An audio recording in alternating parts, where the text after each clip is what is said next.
Welcome back to Viral Crimes with Jocelyn, where no victim is reduced to a headline and no family searching for answers will ever be forgotten on this channel, you guys.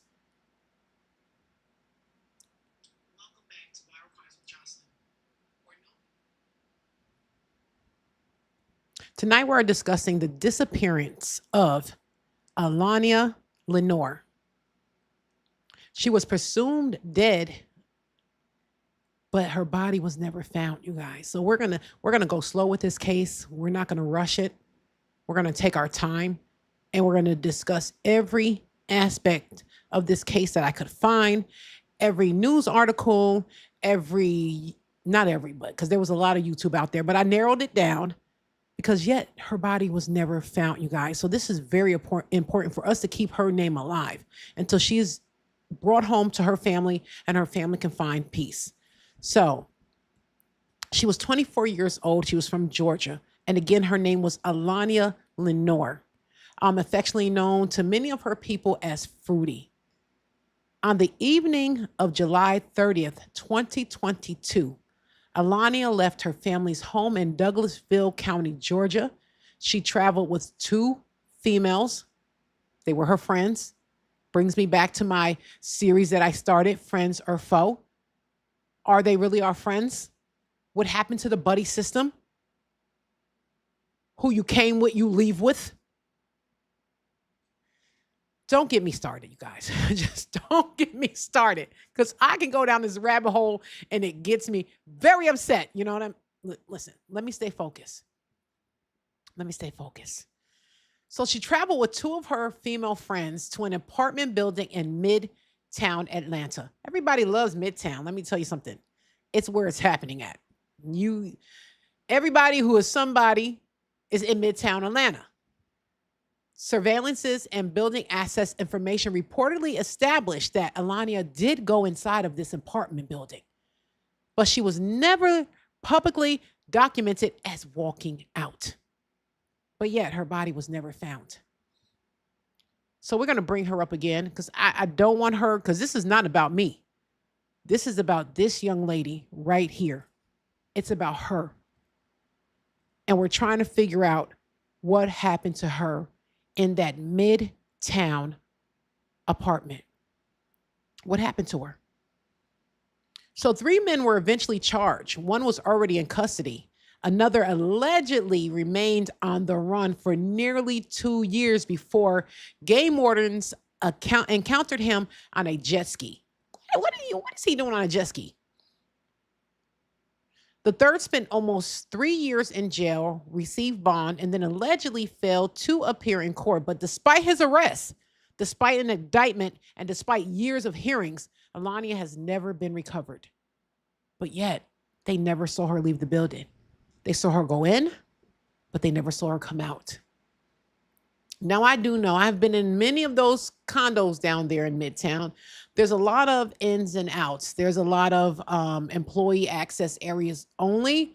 There is a lot of where they bring in furniture because, they're high rises, so you just can't walk and bring your furniture in. So you got to go around the back where there's oversized elevators and, whether or not they have cameras back there, we don't know.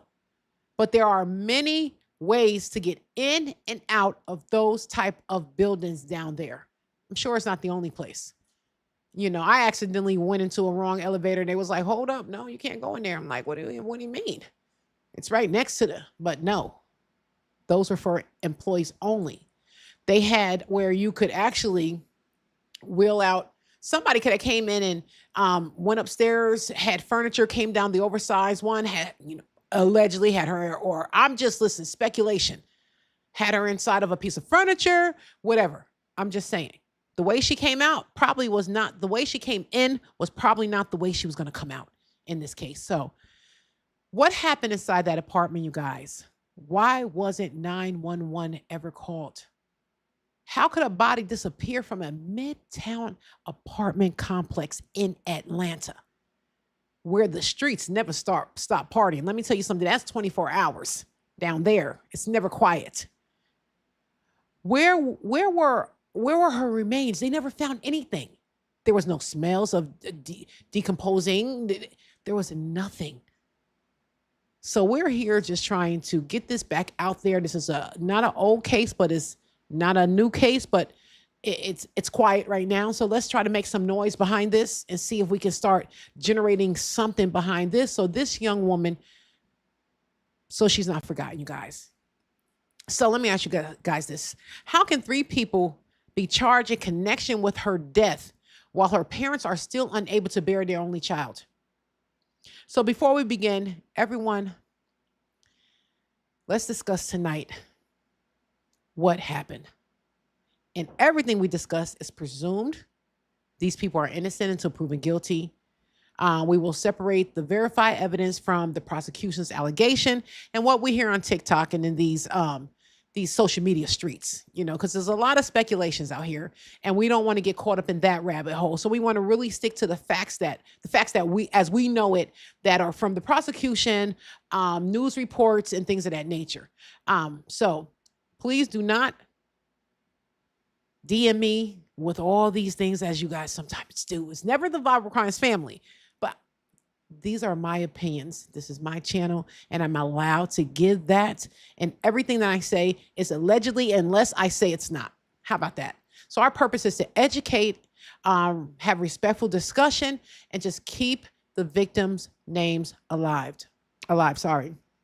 So Allahnia, she was listed as, she was a tiny little thing, 5'4" tall. She weighed 120 pounds.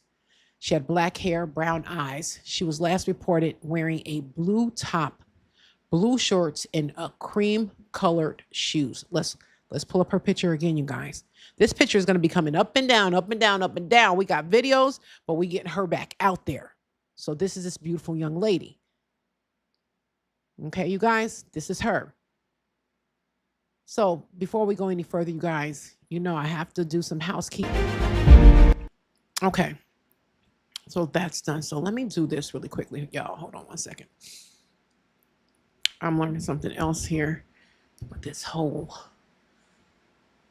We want this to be absolutely, hold on, y'all. Before we go any further, I don't want to forget this. I wanted to have this here, but hold on. So that's done. So let me do this really quick. Okay. Y'all, hold on one second. Let's get back into it, you guys. Something else here. This whole. Let's bring her picture back up. We want this to. So you guys, where are you watching from tonight? And did you guys hear of this case? Before this live, you guys, if you have, drop a 1 in the chat. Let me know if you guys actually heard of Allahnia and when did you hear and what did you hear? Okay. So also, you guys, please like and share. Please like, share, and subscribe to my channel. Turn on your notification. Here she goes again. I'm just going to be bringing her pictures in and out this entire live because, like I said, it's about her. So again, share it and leave Allahnia's name in that chat, you guys. Put it in there. So her mother's message from the beginning was simple. Don't stop saying my daughter's name. So we're not going to stop saying it. We might cover this again and again. Who knows? But you guys, put her name out there. Share this, allow this to get out there in that algorithm because this young lady needs to come home and her parents deserve to have her. Okay? In that chat, you guys, put it in there. So before we discuss an apartment, an indictment, or a defendant, we need to talk about the person at the center of the story. So hold on. I don't know if you guys are hearing. Put her name out there. Share this feedback, but I'm hearing feedback, y'all. Hold on. Allow this to get out there in that algorithm because this young lady needs to come home and her parents deserve to have her. Okay? So before we discuss an apartment, an indictment. Hold on, you guys. I don't want to be hearing no feedback, and I'm hearing it in my own ears. So if you guys are hearing feedback, please just drop a 1 in the chat before we go any further. Feedback, but I'm hearing feedback, y'all. Hold on. You guys, I don't want to be hearing no feedback, and I'm hearing it in my own ears. So if you guys are hearing feedback, please just drop a 1 in the chat before we go any further. I think that I might be, but I'm gonna keep going. So anyway, Allahnia was not merely a missing woman, you guys. She was a daughter. She was somebody's friend. She was a young woman whose life mattered before anybody knew her name from this actual incident. Allania lived with her family in Douglasville area of Douglas County, Georgia, west of Atlanta. Her parents are Jeanette Jackson and Abraham Lenoir. Her father later described Allania as his only child. Can you imagine your only child? It doesn't. Can you imagine? It's just your child, but you only have this one. From this actual incident. So his only child, while pleading with a judge to deny bond to one of the defendants. This dad was relentless because these alleged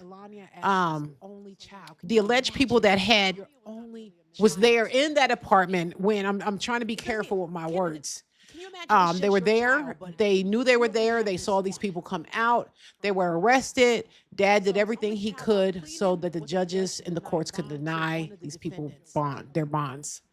So family members described Allania as someone who enjoyed going out, eating and spending time with the people she loved.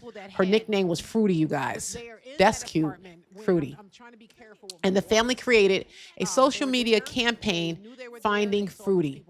So while searching for her relentlessly, those details might sound simple, but they are important. Allania was living a normal life when this happened. She had people who knew her habits. She had parents who expected her home. So when you expect your child home, see, this is what young people don't understand. As parents, we look at these, their habits.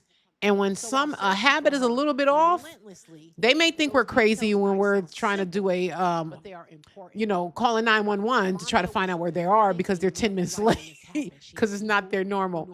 But listen, someone loves you out there, and be lucky that someone does, because you can fall to the wayside. I do so many stories that some people don't have people who are willing to search for them. They're John Does and Jane Does. Let me turn this down, y'all. This is loud in my ear. I don't know why this is so loud all of a sudden. Her parents consistently said this was not normal behavior for her.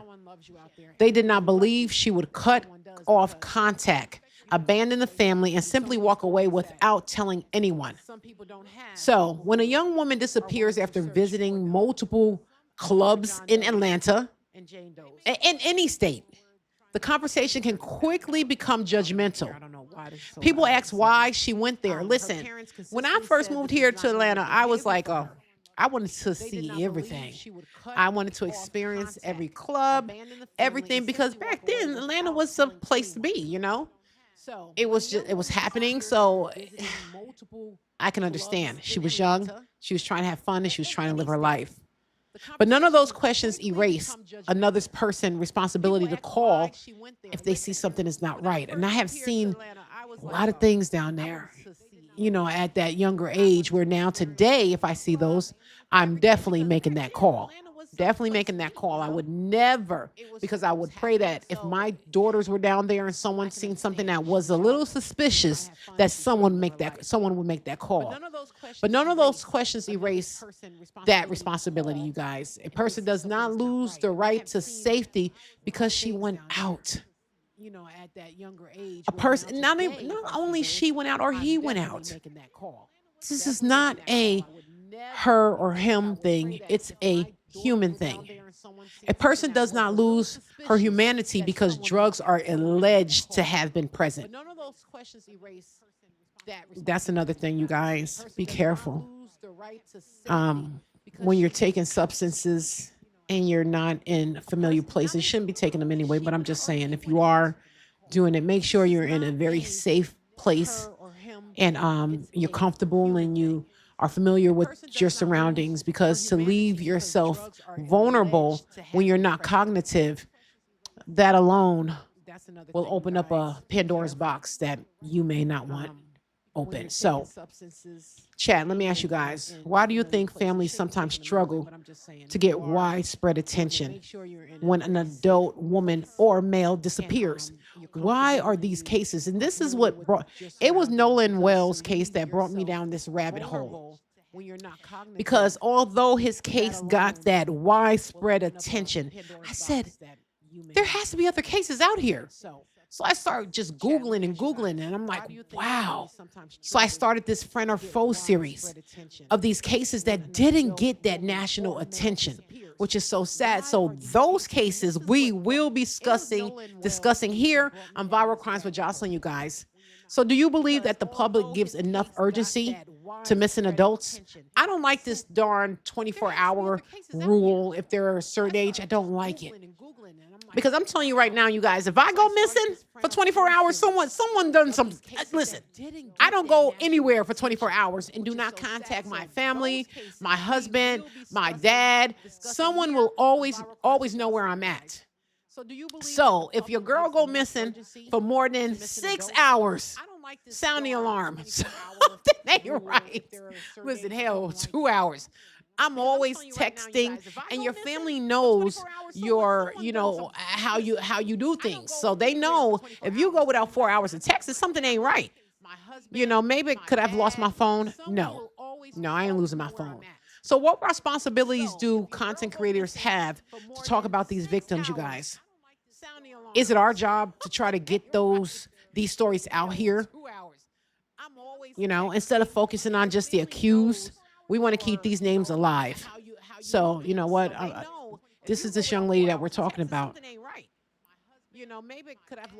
They had flyers going out for her. This was big at that time.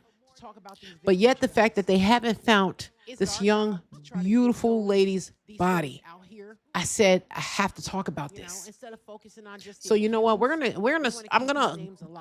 I'll be going in and out with this case. We have some videos, we have more pictures, we have more dialogue. I want the chat to get involved. You guys get involved. This is serious. This could be your daughter. This could be your mom. This could be someone that you love. So get involved in this chat and get this out into the algorithm, y'all. We have to. Are we our brother's keepers? Yes, we are. We truly are. So let's look at this video. I'm gonna put my earbuds back in because I don't know why I'm hearing dialogue. I want the chat to get involved. You guys get involved. This is serious. This could be your daughter. This could be your mom. Better known this to could be those someone who know that and you love her love. as So Fruity, get involved in this. was Let's go born back. on December And 6, get this out into the algorithm, y'all. 1997, We to have Abraham Lenoir Are we our and brother's Jeanette keepers? Jackson. Yes, we are. We Her family truly are. describes So her as someone who was let's look at always this video. laughing, My joyful, earbuds and back in because full of I life. don't know why I'm hearing. Her infectious spirit and bubbly personality left an impression on everyone who came in contact with her. And according to her mother, Alani's best quality Let's go back. was her heart. No matter what quarrel she had with somebody, she was quick to forgive and move forward. And her forgiveness was genuine because she would never hold the past against you. She described her daughter as being perfect on the inside and someone we all could learn a lot from. Growing up, Alani's lively personality would lead her to join many activities. She was a part of her school dance team, she was in the chorus, and she even enjoyed theater and drama as well because she was such a natural at connecting with other people. She enjoyed making TikTok videos with her family and friends. Every glimpse of Alani, whether through a video or a photo, reveals snapshots of who she truly was.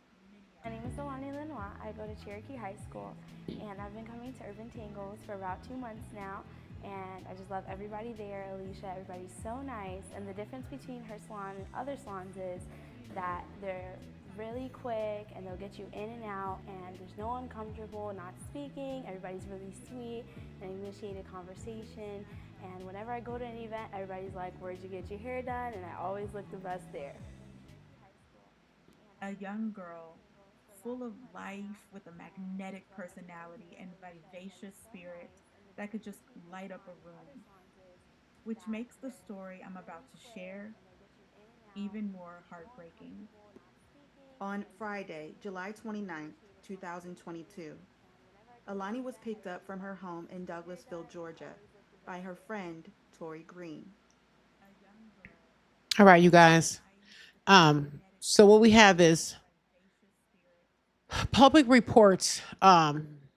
They vary slightly over whether Alania entered the building during the evening of July 30th or in the early hours of July 31st. The safest way to describe the timeline is the night of July 30th into the 31st. Allahnia left her family's Douglasville County home with a female friend. The woman traveled approximately 30 miles towards Midtown Atlanta to meet two men at the Peachtree Midtown Apartments. You know what? Let me see if I can find a picture of these apartments that I can bring up for you guys. No, actually, I think it's going to be in this video, so I'm not going to do that. So those two men were later identified, as Diante Reynolds and Stephen Oboite, Oboite. Police said Allahnia and the men were not complete strangers, but authorities have not publicly provided a complete explanation of how they met, so nobody knows. I hate the unanswered questions. Why didn't the woman that drove 30 miles to get to her, why didn't she know the relationship between Allahnia and these two guys in which she picked up? So I don't like all of these blank spots that we can't fill in. So how long they had known one another or the precise nature of the relationship, we don't know. Allahnia was seen entering the building. Some reportings indicated she used her identification to gain entry. Her friends later left the apartment. Which friends? Was it the friend that was supposed to be the buddy system? Who you go with, you leave with? Did she leave her there alone? Did the two guys leave? Did they all three leave and leave her in this apartment? Some reports said that she was left by herself. Some reports say she was left with the two men. So what would make her friend leave her with two men that nobody knows what their relationship was? That female friend has not been charged with anything, so she's innocent, you guys. Atlanta police said the evidence available to them did not suggest that she was culpable in Allahnia's disappearance or presumed death. It's presumed because they have not found Allahnia's body. So you know what, chat? This is important. We can ask about her timeline and what she witnessed without accusing or charging her with a crime. So right now, she's off the hook because we'll deal with the facts. So we're not going to condemn her because according to court papers, she's innocent. So on the evening of July 30th, Allahnia leaves Douglas County with a female friend. They travel to Midtown. The two women plan to meet Diante and Stephen. Allahnia enters. Okay, let me show you a picture of Diante and Stephen. Here they go. This is Diante and Stephen. I will say, a little scary to me, but who am I? I would have raised my eyebrow. You know, I'm really picky about who I was around at that age, and they look a little sketchy. So let's just keep going. Allahnia enters the Peachtree Midtown Apartments. The female friend eventually leaves. Why? Allahnia remains behind with the men, according to public reported accounts. Allahnia is never publicly documented leaving on her own. You know what? Let's watch some more of this, you guys. During that weekend, the two headed to Atlanta, which is about 30 miles away from where she lives. Between that Friday and Saturday, she would visit her boyfriend, go to work, and by Saturday evening, the two headed out to visit with two acquaintances, which allegedly Alani had not long since met. By all appearances, they were just two girls hanging out and looking to have a good time. The two men, Diante Reynolds and Stephen Oboite, invited the two girls to hang with them at the Peachtree Midtown apartment complex. Though what was supposed to be a night of young people laughing and having a good time turned into a tragic nightmare, one that began with four people entering the same apartment and ended with only three of them leaving out. Alani, Tori, Diante, and Stephen entered the apartment, though Tori Diante, and Stephen were the only ones to ever be seen leaving. This is where everything gets strange and the web begins to tangle.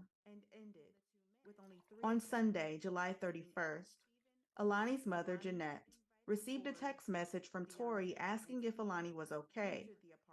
It read,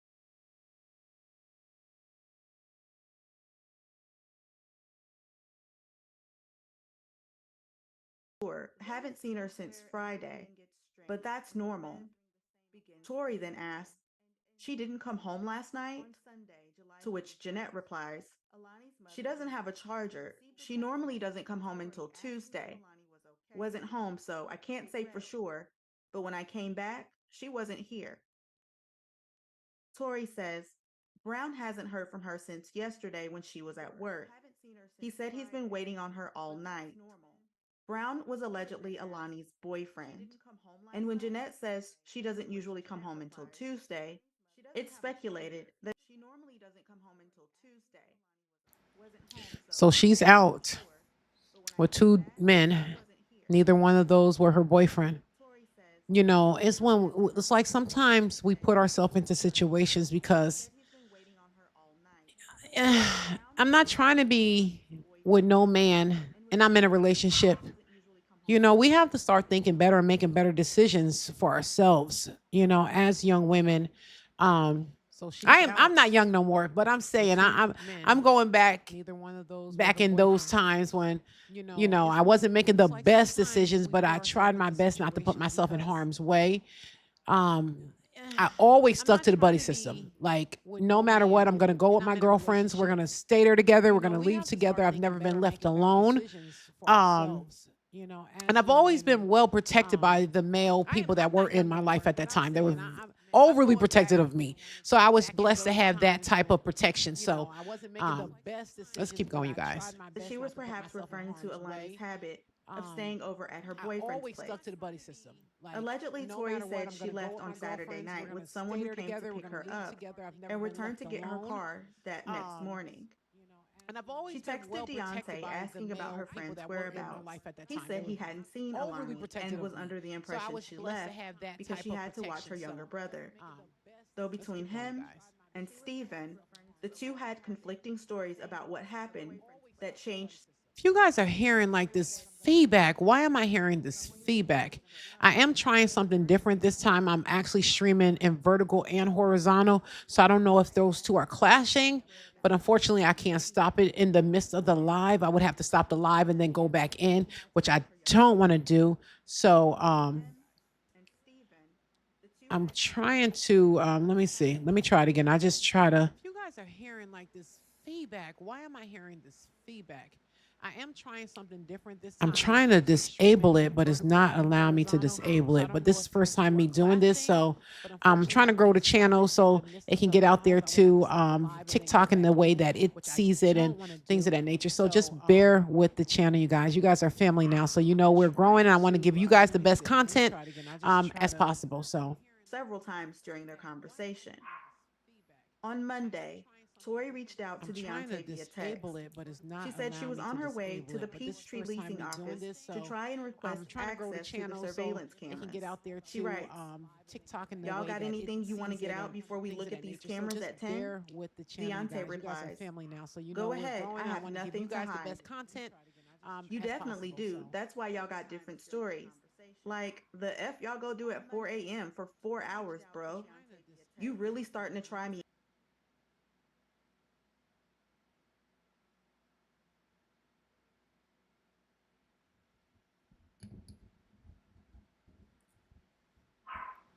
Incredibly out of character. Did she say someone was picking her up? I'm not mad, just irritated.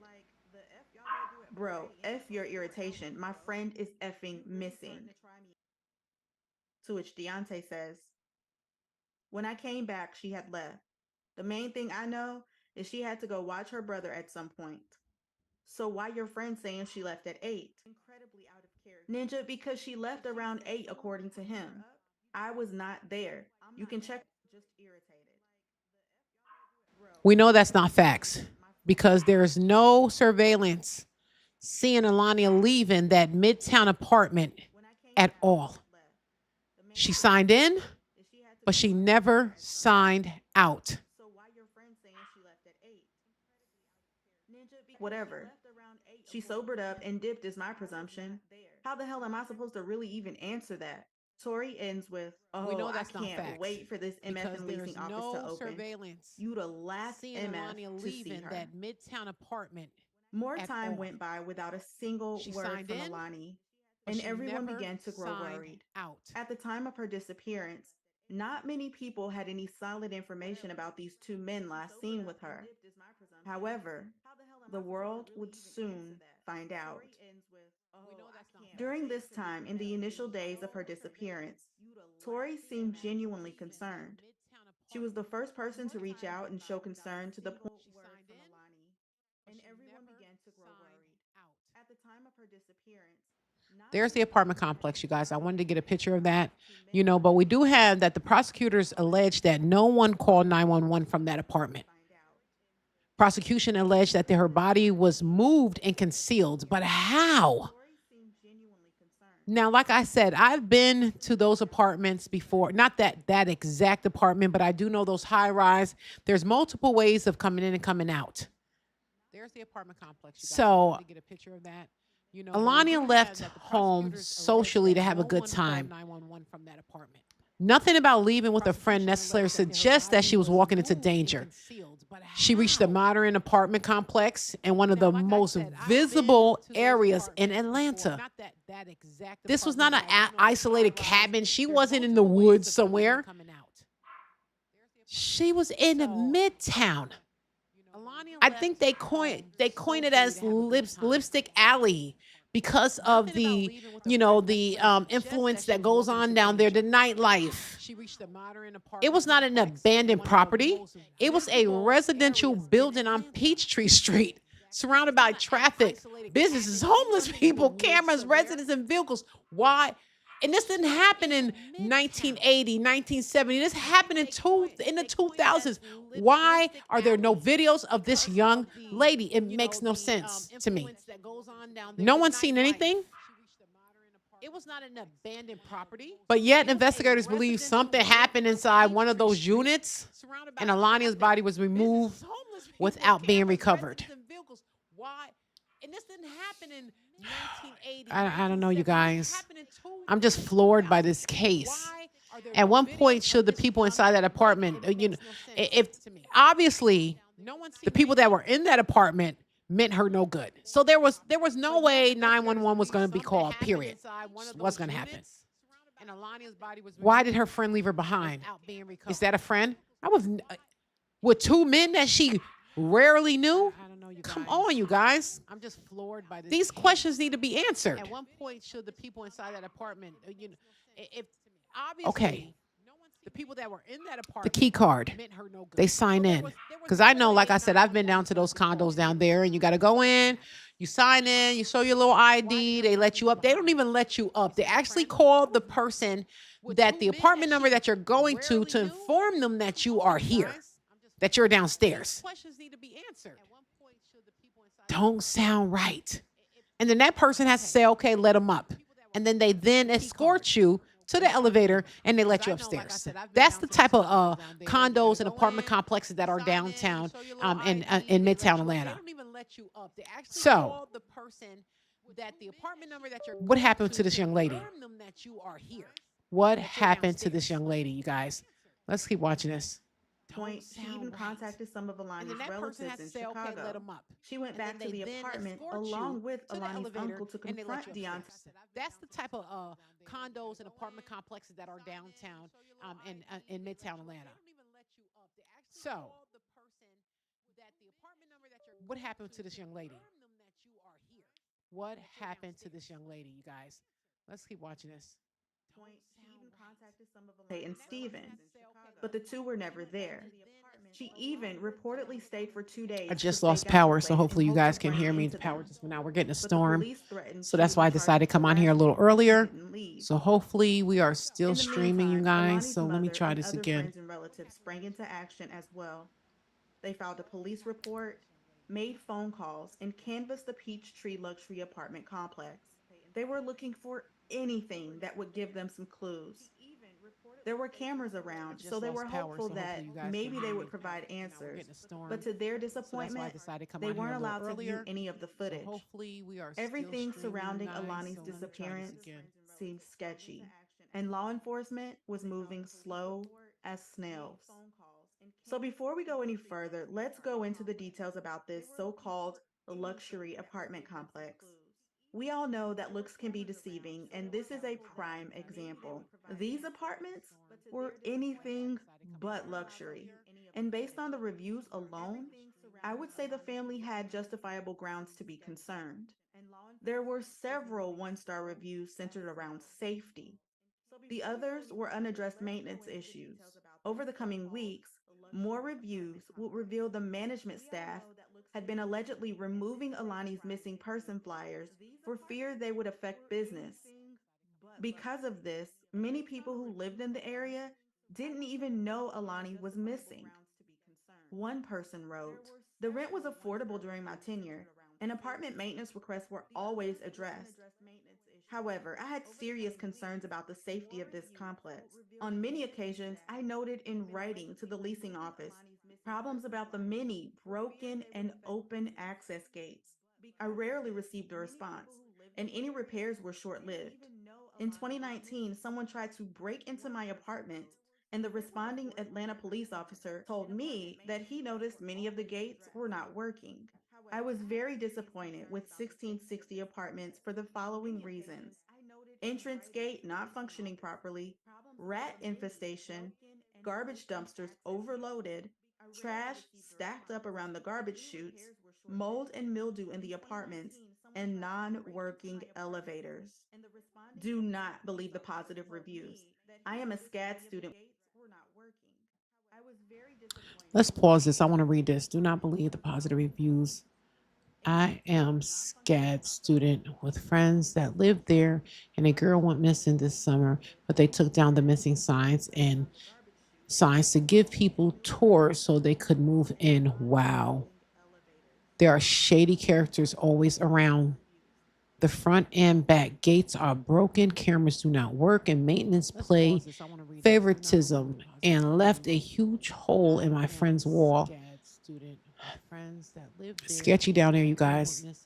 With friends that live there. And a girl went missing this summer, but they took down the missing signs to give people tours so they could move in. Wow. There are shady There are characters shady always characters around. always The front around. and back gates are The broken. front and back Cameras gates do are broken, not cameras do work. not work, and Maintenance maintenance plays play favorites and left a huge favoritism hole in my and friend's left a wall. huge Left a hole in note my saying they'll friend's be wall. back and have yet to fix anything.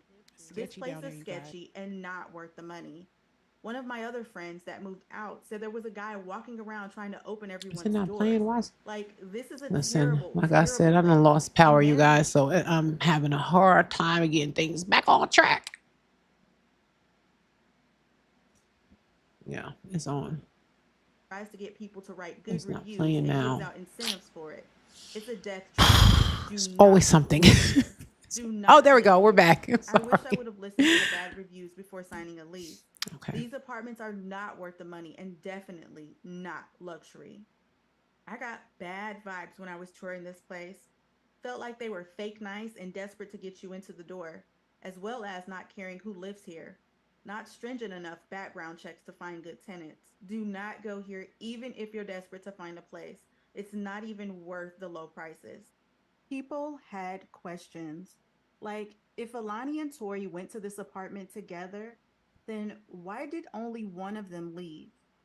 And how could Tori not have any idea where her friend was? Also, how is it possible for three people to lose track of somebody who was at one point? Okay, you guys. What we do know is that public record does tell us that Alania did enter that building. Investigator says she did not leave under her own power. Police believe she passed inside that apartment. Investigators believed her remains were then moved. Search warrants, technology, and technological evidence reportedly produced a possible search area. Her remains have not been recovered. So, but here's what we cannot responsibly claim. We do not have autopsies. We do not have the cause of death. We don't have forensic inventory of the apartment. There's no news reporting saying that they went into when they did a forensic of the apartment. There was no blood. There was no DNA mentioned. There was no mention of like medical distress with her. There was just nothing.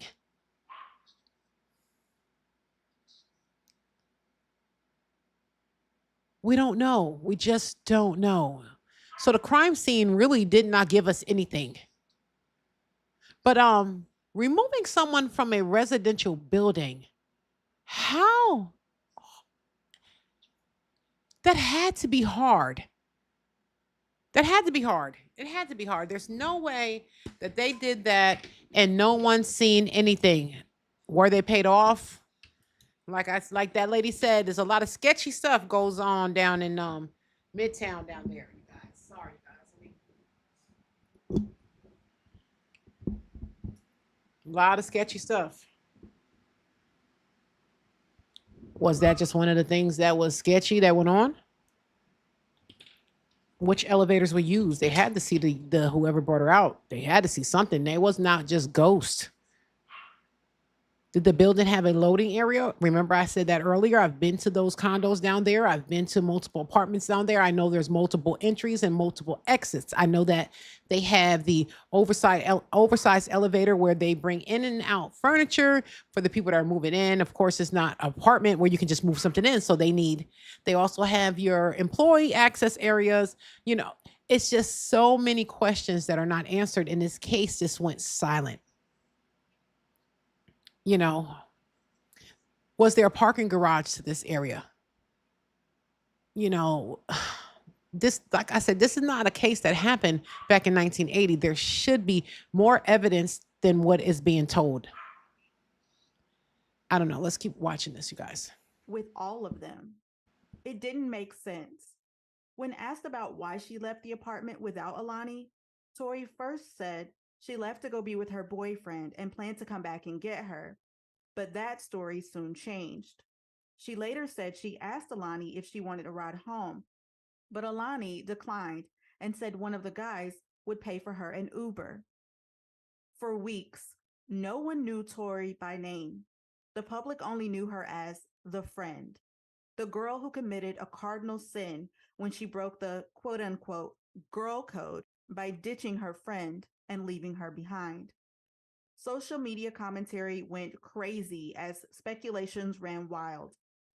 People had a lot of not so good things to say about this alleged friend, who was at the least questionable, and her silence only added fuel to an already out of control fire. So, who exactly is Tori? Well, according to Alani's mother, Jeanette, Tori is the mother of her grandchild because she has a daughter with her ex husband's son. So even though people refer to her and Alani as friends, they are technically family. However, even in the wake of everything that happened, Tori went from a hysterically concerned friend to a seemingly cold and callous enemy. Her concern shifted to disdain, and her text of worry about her friend transitioned to criticism and downright hatred. She went from showing her support to complete. That's worrisome. Now, I went through her social media platforms and there's no pictures of her and Alania. So I'm very surprised to hear, like I said, I didn't watch this video. I'm very surprised to hear that they were somewhat family. I really, really am. Completely distancing herself from the family. But where did all of this animosity come from? Did all the criticism from the outside get to her? Or was this a sign of a facade beginning to fade?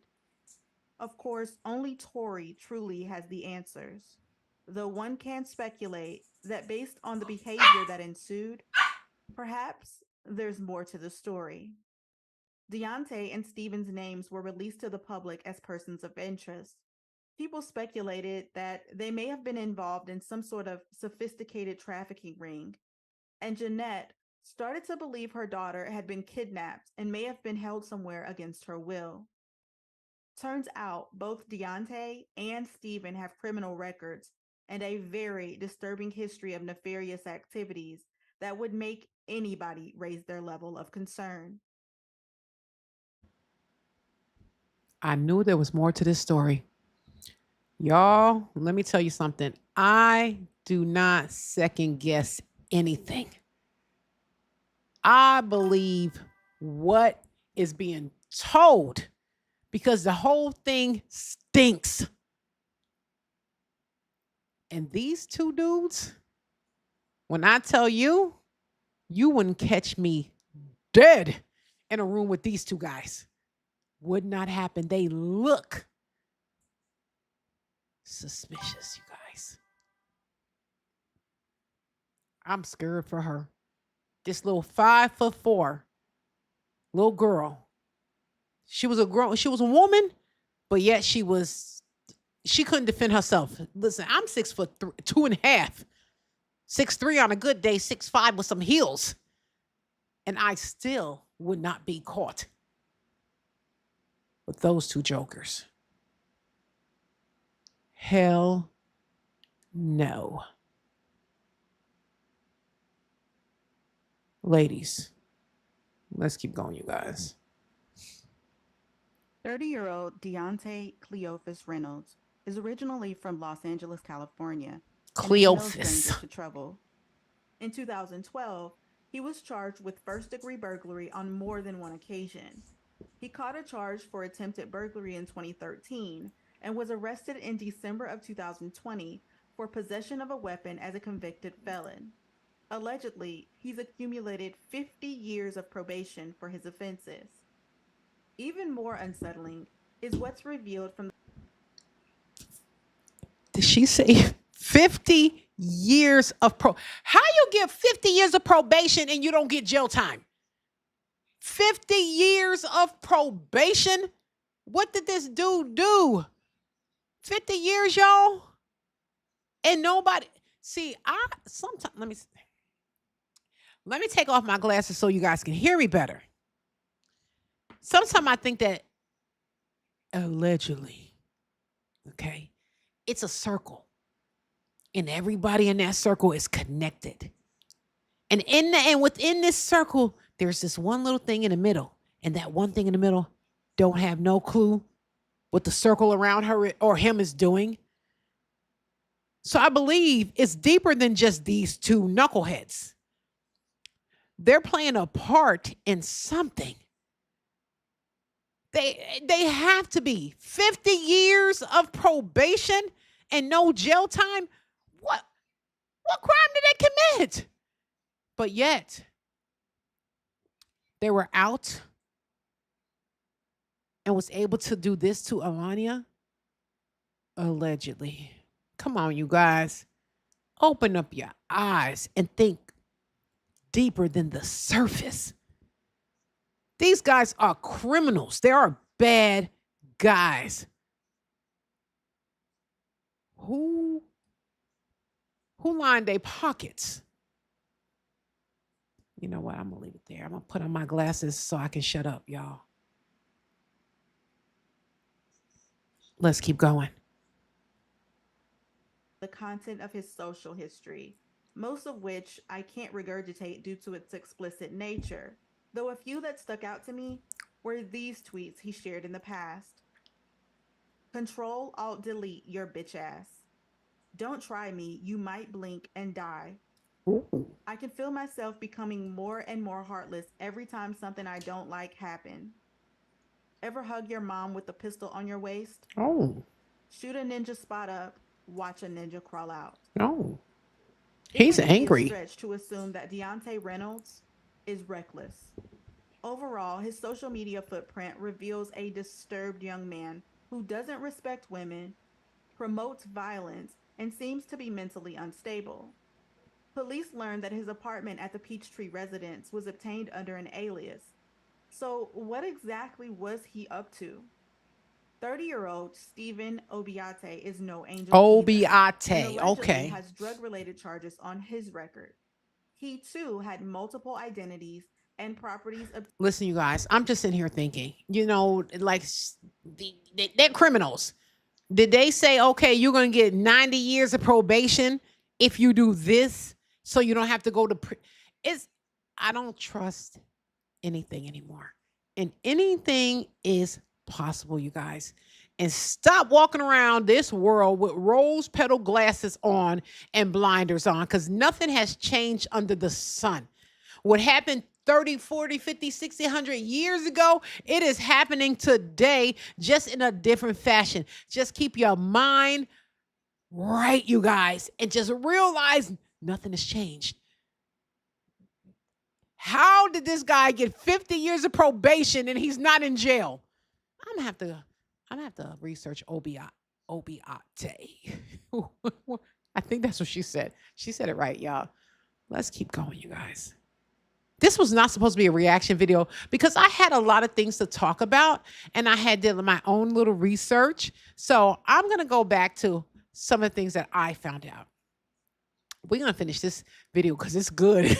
I didn't see it, you guys. So I am like, okay, girl, you did your thing. This is, what channel is this? I'm going to have to put her channel in my description. So let's see. In late 2022, Fulton County Grand Jury did return a 13-count indictment involving Diante Reynolds and Stephen and Nicholas. Where did Nicholas come from? Hendrickson. So, according to reporting, based on that indictment, prosecutors alleged that Reynolds and Oboite provided Allahnia with opiates inside the apartment. Where's her homegirl? Where's her homegirl?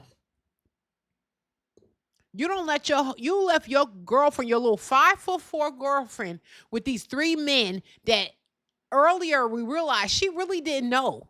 So you left her with a bunch of strangers, okay? Let's just start there. The indictment alleges that Allahnia suffered medical distress after ingesting a controlled substance.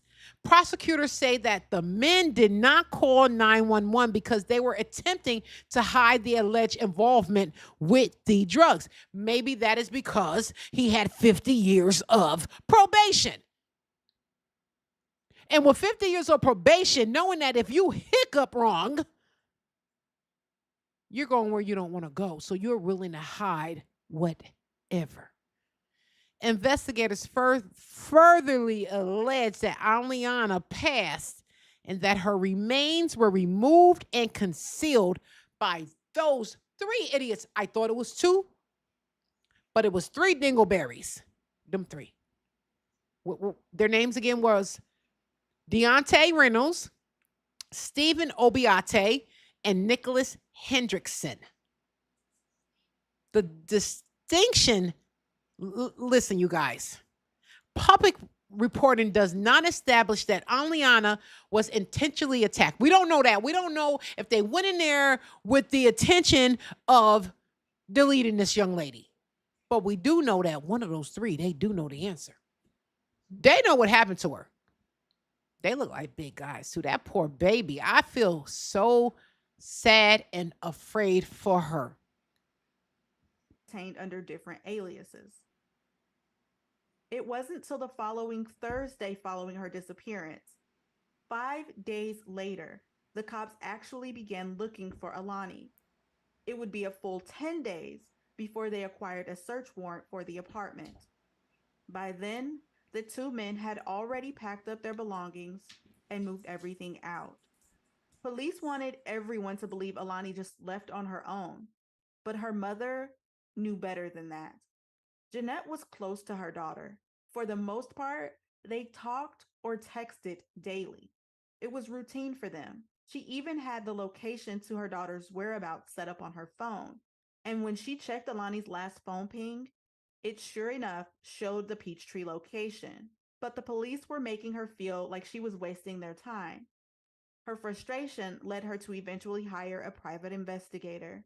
The family of Allahnia Lenoir searched and begged for information about their missing daughter. Please fight. Keep fighting. And we're going to all keep praying for you to have strength to come home. Now they're getting extra help with former officer and longtime private investigator T.J. Ward. I have the resources to find the right people, cadaver dogs and drones and aerial support. I can get that and develop that and put that in to utilize to be able to enhance this search and this investigation. Then a break in the case. At this point, we have developed enough evidence to suggest that Allahnia was murdered and that her body was disposed of. We have secured Fulton County arrest warrants for 2 individuals. One of those individuals is currently in custody at the Fulton County Jail, 29-year-old Diante Reynolds. The second subject we are going to ask for the help of the media and the general public to locate. He is 29-year-old Stephen Oboite. We do believe that Stephen is located somewhere in the Metro Atlanta area. And so we would again ask that if anybody has information. You guys, like I said, I'm having a lot of power issues right now. There's a storm coming and we have lightning, thunder, and the internet keeps going in and out. So please bear with me as I try to finish this live, you guys. So it may be a pause in between. I'm lucky enough that the internet is strong enough that it's not taking it down. It's just glitching it. So we're behind a little bit. But that's okay. Let's keep going, you guys. Let me see if you guys can see it. That they would please contact the Atlanta Police Department or Crime Stoppers and provide us with that information. We're good. So keeping in mind that this still is a very open, active investigation, our ultimate goal is to locate the body of Allahnia and be able to provide closure for this grieving family.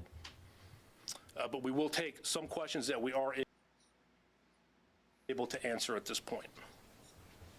Were there any leads or tips that led you to that? I know you said it was like technology, but were there any leads or tips that led you to that location as far as where you believe she was killed? So that's the great job that our missing persons unit did right off the bat. And again, every missing persons case that we get, we investigate aggressively. We take each one of these cases seriously, and we're able to utilize anything at all at our disposal to locate this individual. So in this case, it was an exigent request for a phone company to get a last known location. And that's what led us initially to that apartment complex. Did Allahnia know the 2 gentlemen prior to that night? So we do believe that they did have a brief acquaintanceship or relationship. They were not complete strangers at the point. You guys, I will say this without, he's saying all this mumble jumble and I get it.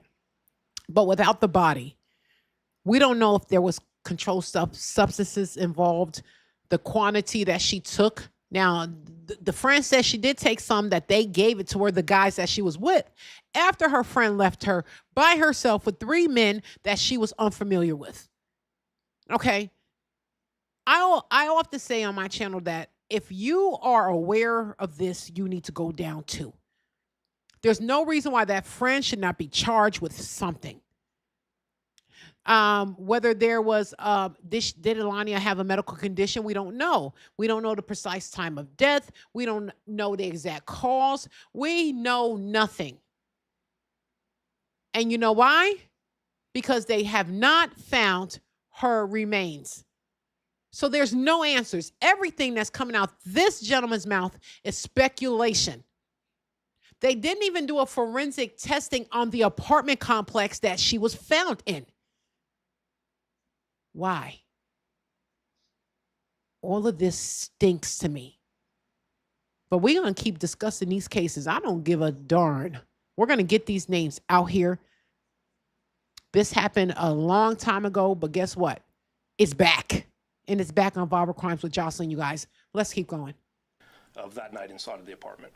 Did Reynolds turn himself in, or was that He was apprehended in Conyers, Georgia, and then transported. Okay, so now we went from Douglasville County, Georgia, from Douglasville to Atlanta in Midtown, from Midtown to now Conyers. So these people are all over the place. They're all over the place, and they're muddying the water of the crime scene.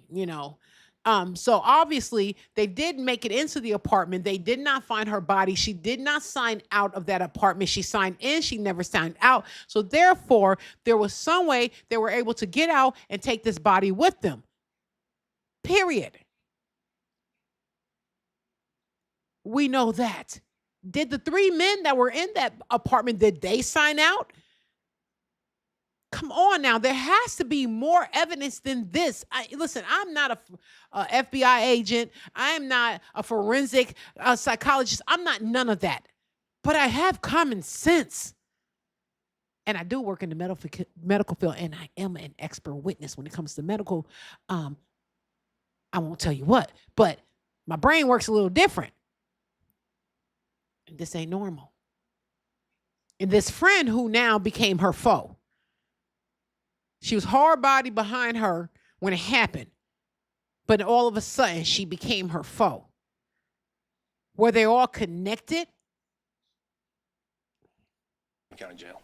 Are there going to be any charges potentially for the third person who was there with them that night? The woman, she was with a friend. So now at this point, we are still exploring everything. The evidence we have at this point does not suggest that that individual was culpable in the disappearance or death of Alani. Do you believe that Diante is still in the Metro Atlanta area or maybe left the area? So, that's where we're really reaching out and asking for help from the public. At this point, we do believe he may still be in the metro area. And certainly anytime we advertise an individual's face and let them know that they are wanted, we know that it increases the likelihood of that person trying to flee. But we also know that we are stronger when we work together with the community. And we are confident that tips will come in. Now, Diante Reynolds, his attorney argued during a bond hearing, you guys. This idiot, they do find this guy. They do find him. I'm just making sure I'm being heard here. They do find this guy.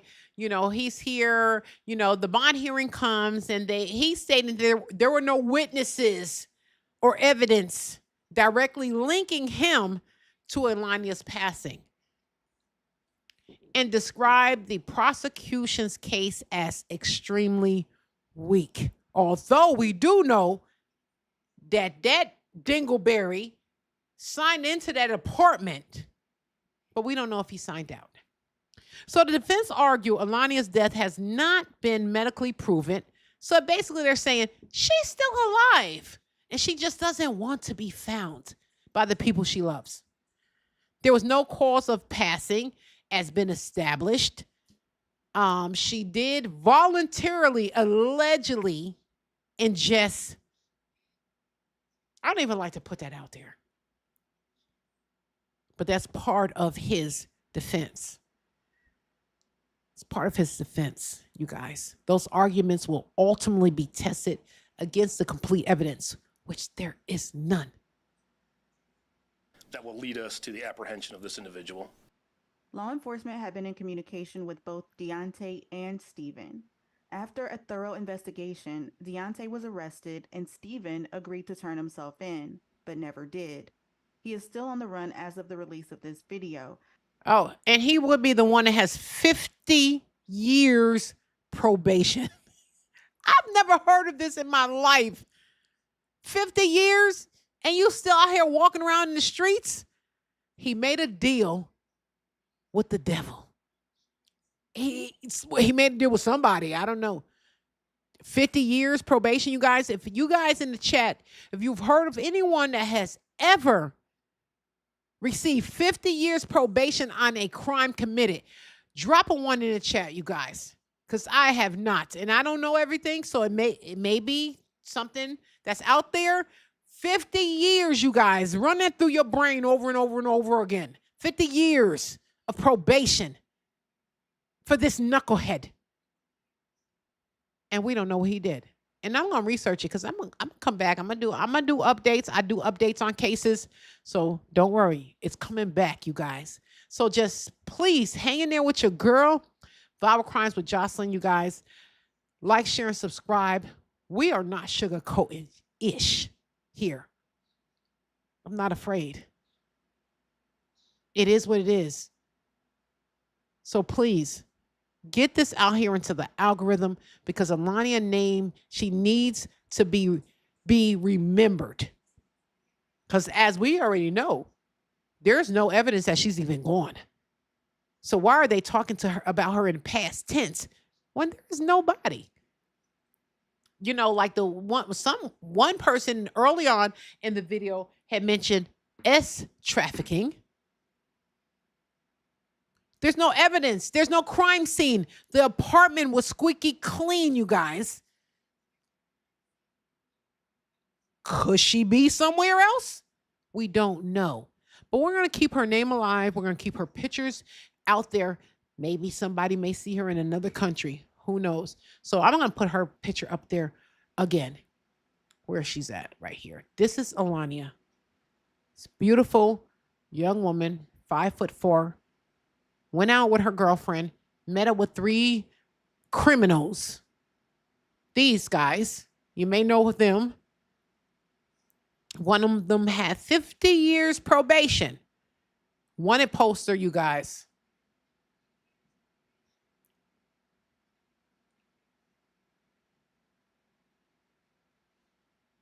Something is stinking in Denmark. So I'm going to put my glasses back on because, you know, when I have them on, I can hear better. I can't see nothing, you guys. I'm sorry, but I get frustrated, you guys. So let's keep going with this case. And it's considered to be dangerous. If you see this man, contact Crime Stoppers or call 911 immediately. Both suspects were charged with felony murder and concealing the death of another. Even though they haven't found a body, law enforcement believes Allahnia is deceased according to the information they gathered. Keep in mind, though, that law enforcement doesn't just deem a person deceased, let alone announce it to the public without a considerable amount of evidence. It takes a lot of circumstantial and physical evidence to even get an arrest warrant for homicide.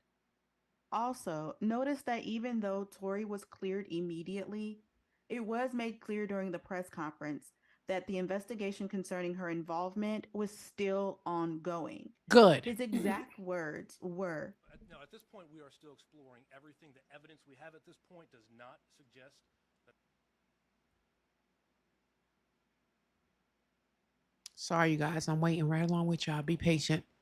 That individual was culpable in the disappearance or death of Allahnia. He pointed out that at that point in time, the evidence they had didn't point to her, which meant that at any point during the investigation, things could definitely change. Let me remind you that in America, our justice system denotes that we are all presumed innocent until proven guilty. So, though Tori may appear to be a walking red flag. You know what? Now, mind you, now Reynolds, okay, you guys, the apartment complex was rented to him under false identity. So that's why I said there's a lot. There's more to this than meets the eye. Who actually lived in that apartment? What evidence linked Reynolds to the alleged controlled substance? Because he administered it to her or offered it to her, which she said, okay. Why? I don't know. Was she forced to take it? We don't know. What did this man tell the investigators? Did they get his cell phone records? You know, was there any, you know how they do the forensic check of the cell phones? Did they do that? Why is everything unknown? All we know as facts is Allahnia walked into that Midtown apartment and never walked out. That's facts. Everything else is allegedly, you guys. That's facts. That's the only thing that we do know.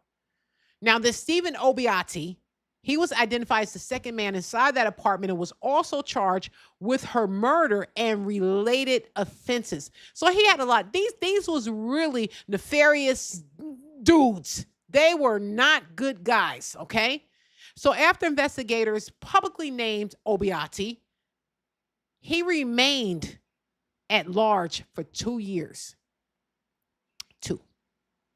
Then came one of the most unusual developments in this entire case. So on June 1st of 2024, Georgia game wardens encountered a man operating a jet ski in a no-wake zone on Lake Allatoona.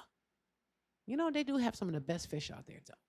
But anyway, he was on a jet ski enjoying his best life. So officers suspected he was impaired because he should never have been there. So the man allegedly refused to provide identification, sped toward shore, and ran into the woods. Wardens captured him, and he was identified as Stephen Oboite. The man wanted in connection with Allenia's passing, which I don't like. They keep saying passing because they don't have a body or no remains or no evidence, no DNA, no blood, no nothing. He was also accused of providing false identification. During this encounter, Oboite was subsequently transferred to face the Fulton County charges and was later denied bond. Okay? So, let's think about that. They brought down the people that were there, but we still don't have the answer. So let's keep going, you guys. At the end of the day, we do not have all the facts in this case. So just because her behavior may appear to be atypical doesn't make her a criminal. I say that because what I'm about to share is not favorable to her character, but needs to be shared in order to give reference to the full story. As stated before, Tori's demeanor shifted at some point during the investigation. The more the family and the public pressed her for information, the more she pushed back. Tori eventually took to the internet and posted a long explanation to Instagram. Since it was quite a long post, I'll summarize it here for you, but I'll also leave it for you to read in its entirety in my community tab. The post asserted that Tori in no way would have left Allania with Diante and Steven had she... Bullcrap, because you did. So already you're starting it off with lies. So take it with a grain of salt. At no way would I, but you did. You left your friend with 3 men, as she stated earlier, that Allenia wasn't familiar with. So she lied. So take it with a grain of salt. Listen, don't trust nobody. Only trust what you have learned. Do your own due diligence to find the facts. All this crap, everybody is liars. She felt it was unsafe. She said it was her first time meeting the 2 men, and Allania was the one who visited them in the past. During the previous encounters... That's not what she said earlier when they did their interview with her. Do you see what I mean? Oh, God. Tori alleged Allania was provided with an Uber paid for by either Diante or Steven. Because she claimed Allania visited the apartment alone in the past, she assumed Allania was safe enough to do it again. She also alleged when she realized the, quote, party, unquote, was over, she was ready to go because all she could hear were sounds of persons being intimate from another room. She claimed she texted Allania, who was in a room with Diante, and asked if she wanted a ride home, in which Allania declined and said she would take an Uber. She then left with a friend and came back the next day to pick up her vehicle, and she says Diante was not home. Okay, so who is this other friend did she leave with? There's a lot of people in here. You got the 3 men, Allenia, this chick, and the friend that she left with, and she left her vehicle there. It's just a lot of moving parts, but yet no darn answers, you guys. Public's response may not have been what she was expecting. Perhaps Tori felt the explanation would provide her a little accusatory relief, though that wasn't the case. Many people still didn't believe her and thought it was a tacky way to try and redeem herself. I believe so. Allegedly, it was also revealed that Tori lied about not having met Diante or Steven before the July 30th encounter because phone records obtained... It was a lie because early on, it was known that she was the one. She picked up her Allenia from Douglasville. On her way to Midtown, she stopped off and got these other 2 guys. It's all lies, you guys. Don't believe any of it. By law enforcement proved otherwise. Therefore, it was hard for the public to believe any part of her story, knowing the most important part about it being her first time ever meeting these 2 men was a complete lie.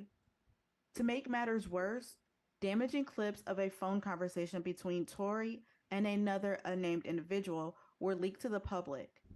In them, she's taking shots at Alani and saying things that would make anyone question their friendship. I am smarter than Lonnie. I will say this. I went onto her TikTok, her Instagram. I went onto her Facebook, and I could find nothing about these two being friends. Now, everybody knows if you have friends and there are people that's in your lives, there's going to be something on your social media pages that connect you guys to these people. There was nothing. Did she take it down? And why would she take it down? That doesn't make sense to me. Doesn't make sense, you guys. So let's keep listening to what she's saying in this video, because I didn't see this one.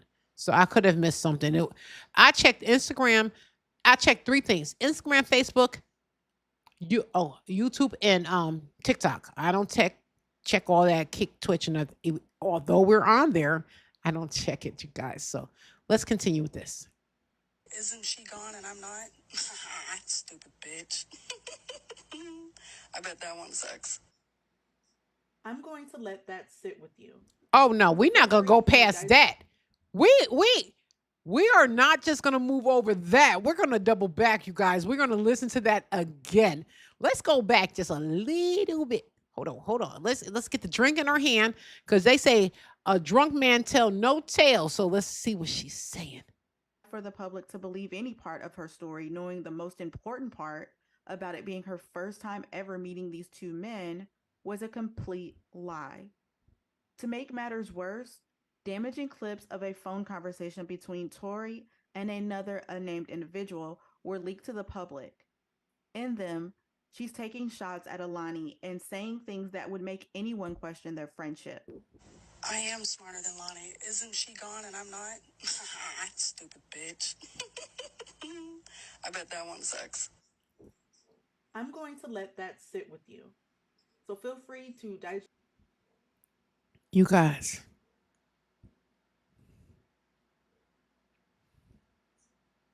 did you hear what this woman said?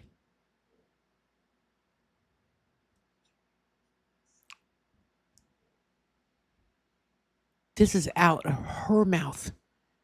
And because it's out of her mouth, I'm going to play it one more time, because she's the one that picked up Alani. She picked her up. Her friend, the one she trusted. Friend or foe, you guys. One more time. Let's double back on this itch right here.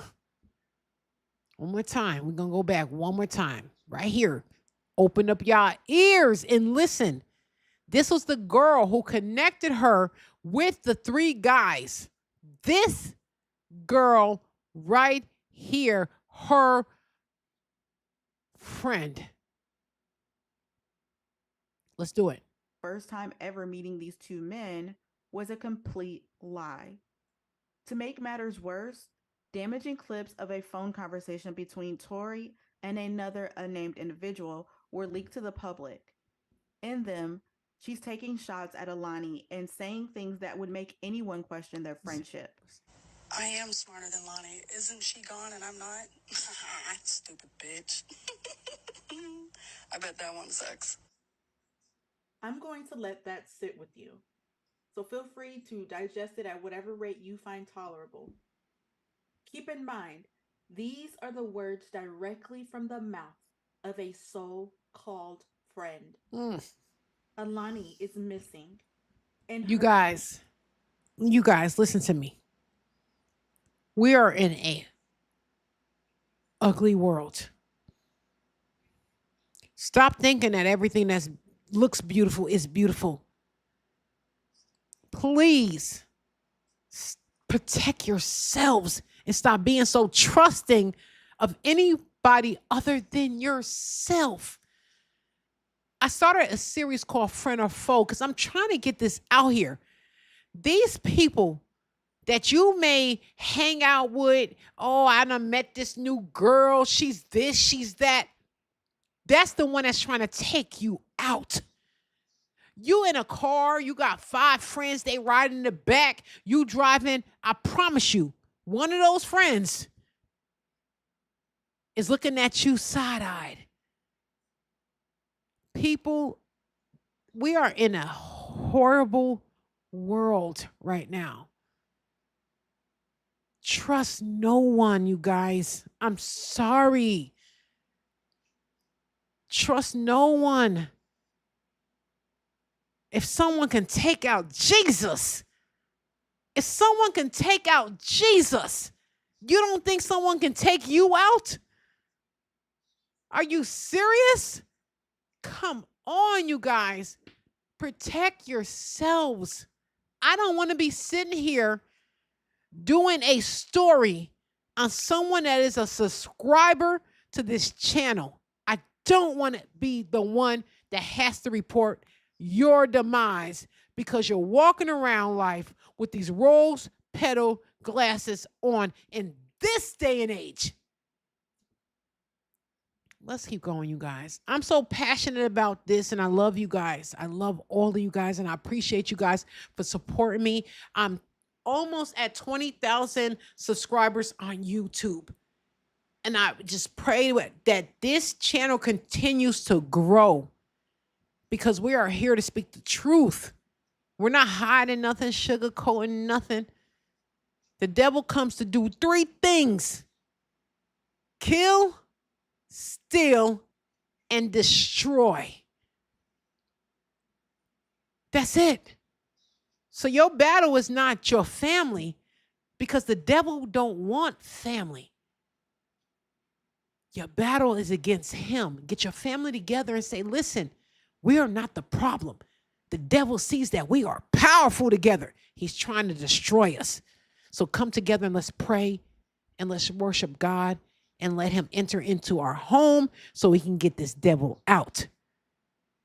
Come on, you guys, open up your eyes to what's going on in this world today. I don't want to be here doing your story. All right, you guys. So let's continue. So become a part of this Viral Crimes with Jocelyn family. When your family, I promise you, you're going to be getting stuff in the mail. Ask my followers. They getting t-shirts and water mugs and all free at this channel. We're not trying to make no money. We're trying to get out awareness. We're trying to grow. We're not trying to make no money. I don't need y'all money. I'm good. Let's keep going, you guys. Her response is to refer to her as a stupid bee. Though it was never publicly announced, it was discovered that Allahnia was an exotic dancer. Now, I wanted to add this component because I feel some details surrounding her occupation contain vital information pertaining to this case, and thus subsequent details will make more sense. You may also find that it helps with being able to better theorize what may have happened the evening of July 30th. Atlanta is known for its civil rights history. We will say between the 30th and the 31st because we don't know what happened. She arrived on the 30th, but after that, nothing. Okay? Prominent hip-hop scene and is home of popular brands like Coca-Cola, CNN, and Delta. But to many people, Atlanta encompasses a culture of its own, unlike any other city in America.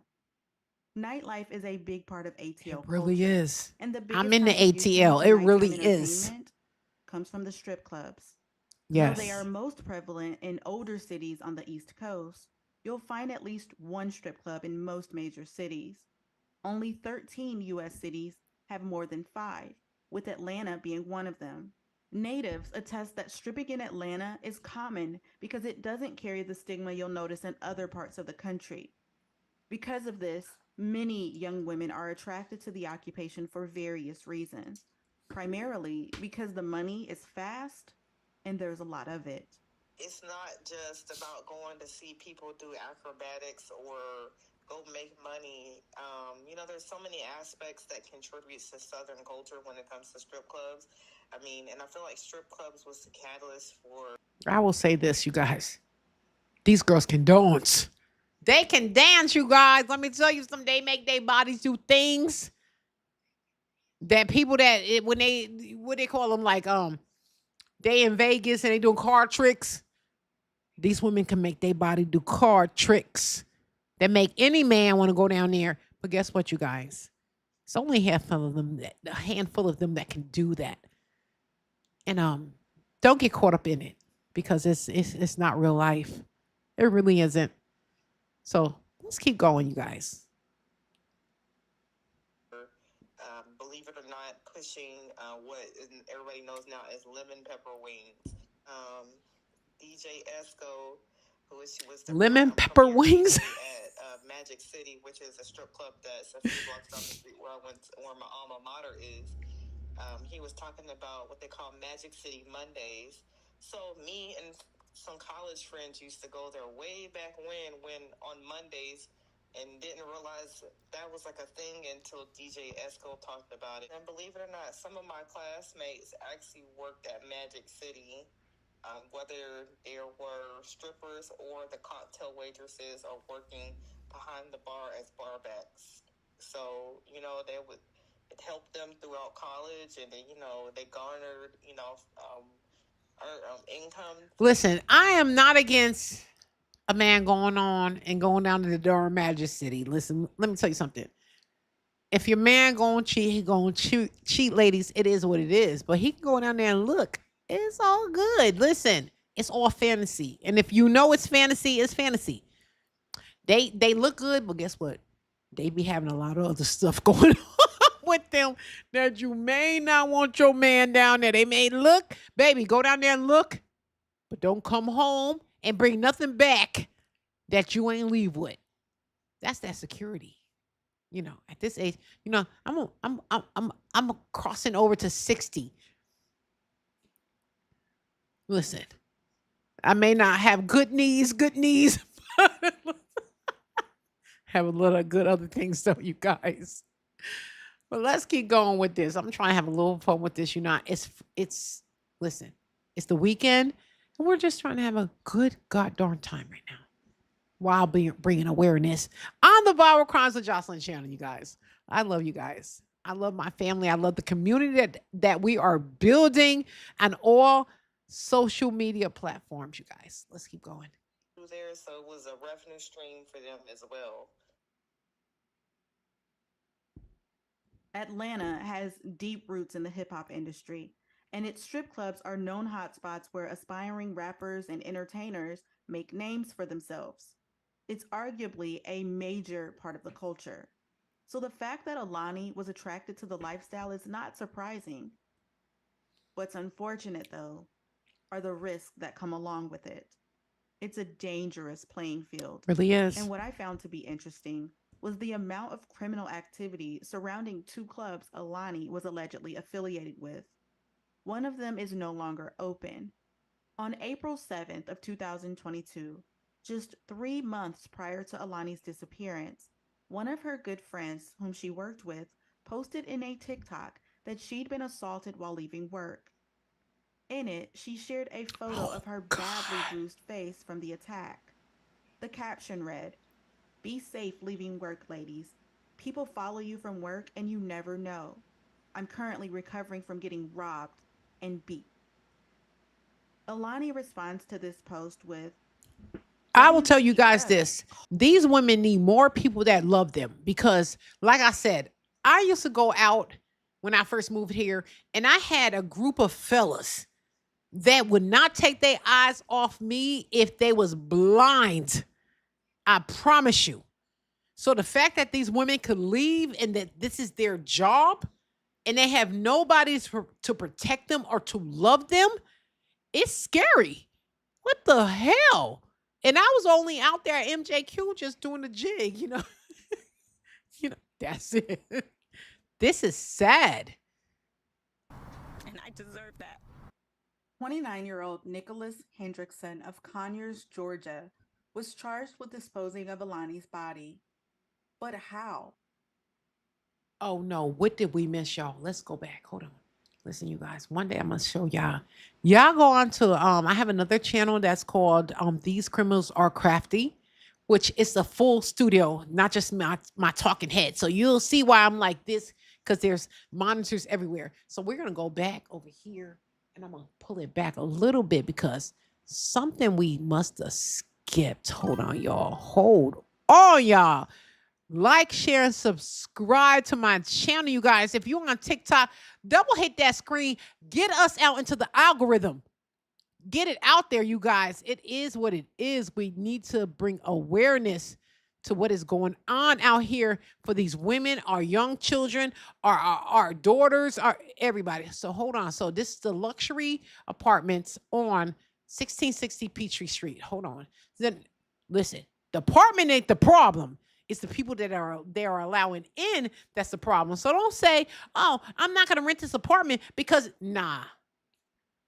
Ask them who lives here. Do your due diligence on who lives in this apartment complex.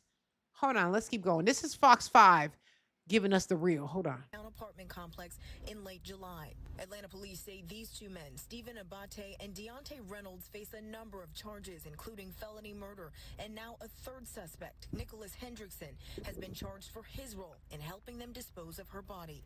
Lenoir's mother, Jeanette Jackson, tells Fox 5 she was somewhat relieved to learn about the arrest, but not surprised there was more to the story. I'm not shocked because it never felt like, oh, an accident or, it never felt like that to me. According to Fulton County court documents, Oboite and Reynolds provided Lenoir with opiates that night inside the apartment.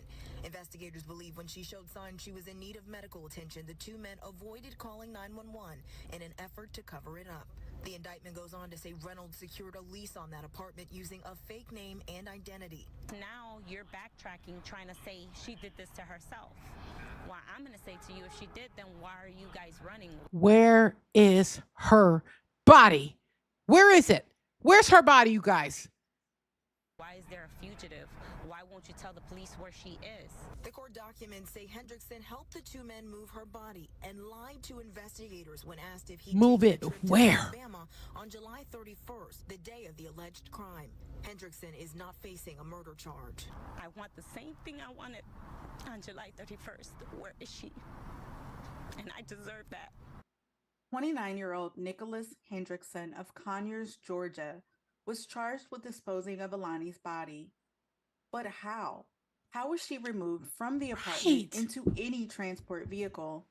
And what exactly does surveillance show? According to court records, Diante and Stephen gave Alani opioids, and when she needed medical help, they failed to get it for her. As a result, she lost her life on their watch, and instead of calling for medical help, it looks as though they called Nicholas.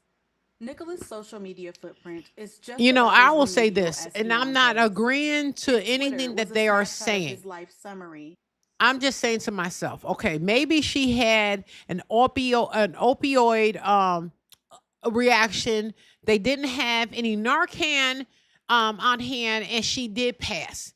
And maybe there was nothing nefarious behind the whole thing, except the fact that they didn't call 911 and say, hey, this is what happened, because they were criminals. They did have that Oboite. He did have 50 years of probation. These guys were not good guys. So I'm just saying, I'm not defending them, but there's other things that may have happened that caused them not to call 911. As African-American males, they're very afraid. It is what it is.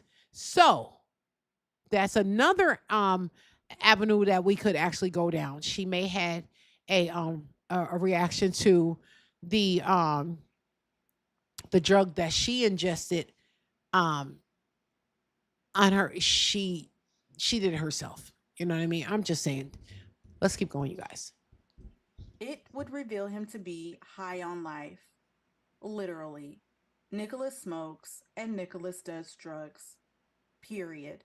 What's even more eerie and sad about this entire situation is that back in 2014, he retweeted a post about Relisha Rudd, an 8-year-old girl from Washington, I did that D.C., one.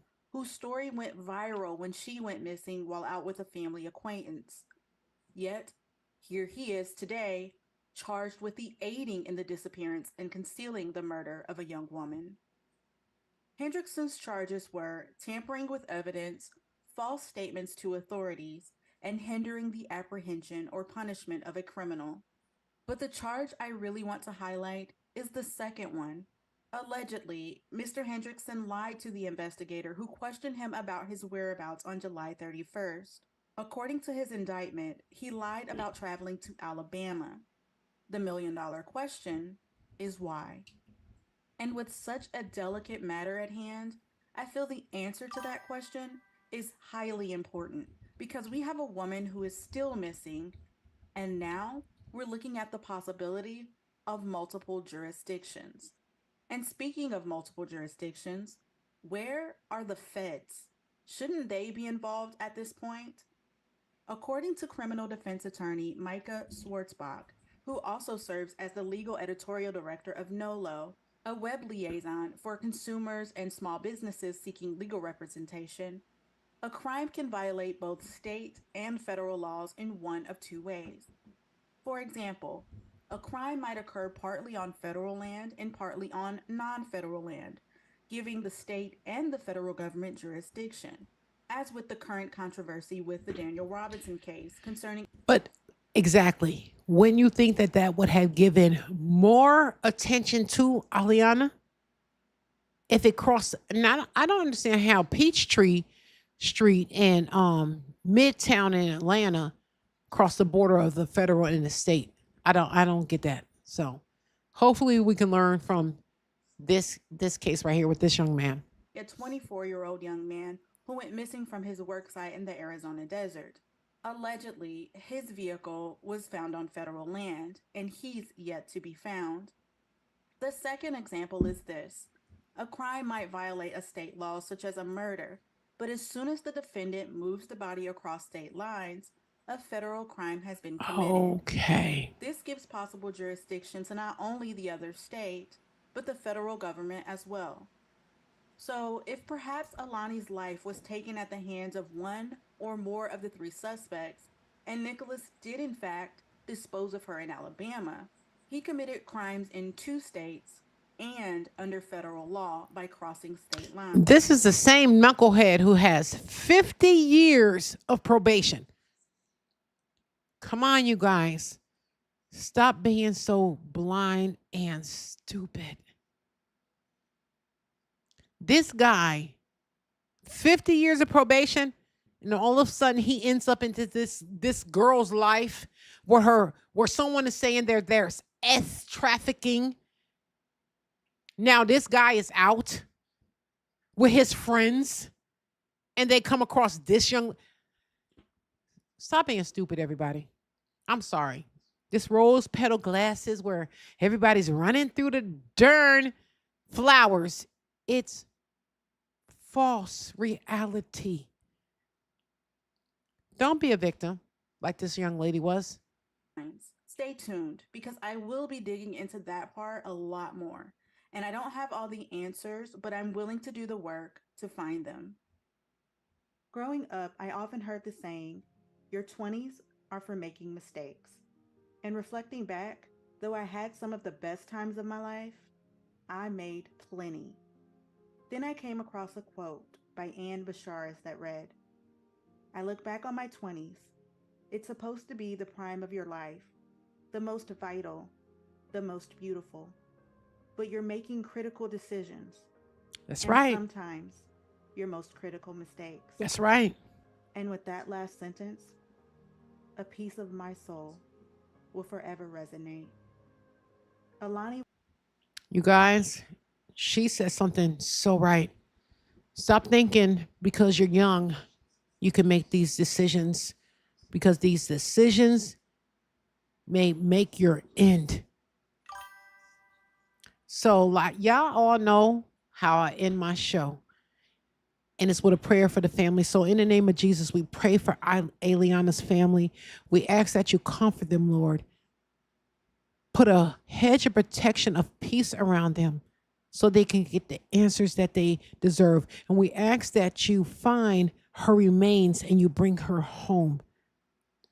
Lord, we ask that you keep these stories on the Viral Crimes with Jocelyn station and keep them alive, because we have to get these stories out here, Lord. Do not allow them to fall to the wayside. So give us the words that we need to keep them going, God. So please comfort her family.